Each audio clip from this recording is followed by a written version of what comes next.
The presidential election 2020 of the United States of America had the attention of the world. With news feeds being flooded with updates, let us quickly overview the US presidential election process. There are two main political parties in the USA, the Democratic Party and the Republican Party. Each party votes on a candidate to run for presidency. Each presidential candidate chooses a running mate who will become the vice president of the US if their party's nominee wins the election. Did you know? The current US president has always been chosen to run again by his party if they haven't already served 2 presidential terms.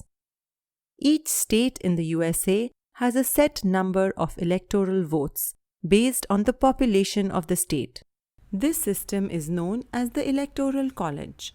There were a total of 538 electoral votes in play in the 2020 elections. The candidate who receives an absolute majority of electoral votes is elected the president. 270 was the magic number that a candidate needed to win the 2020 US presidential elections. The 5 states with the highest number of electoral votes are California, Texas, New York, Florida, Pennsylvania, and Illinois. The people residing in a state vote for their choice of the presidential candidate. This is known as the popular vote. In all but 2 US states, the Electoral College votes for the candidate that has received the maximum votes in that state. This is a winner-takes-all system. Due to the COVID-19 pandemic, this was the first time in history that a large number of registered voters in the US chose to mail in their ballots before Election Day. Election Day was on 3rd November 2020.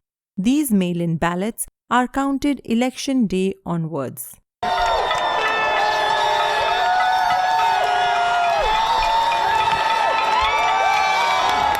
Do you know what a swing state is?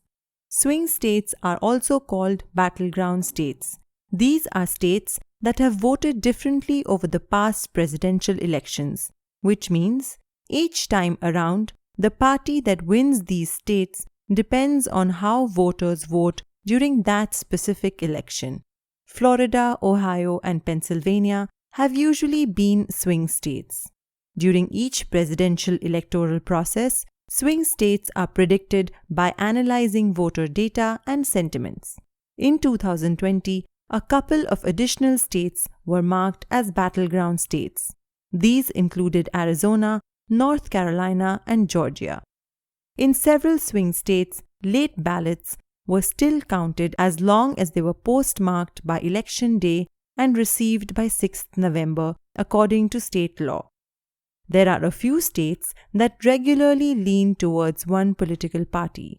These are known as safe states. Do you know when a new presidential term begins in the United States of America? The new term for a US president begins at 12 noon on 20th January.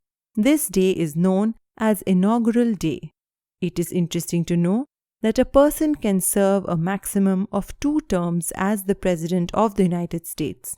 A complete presidential term runs for 4 years.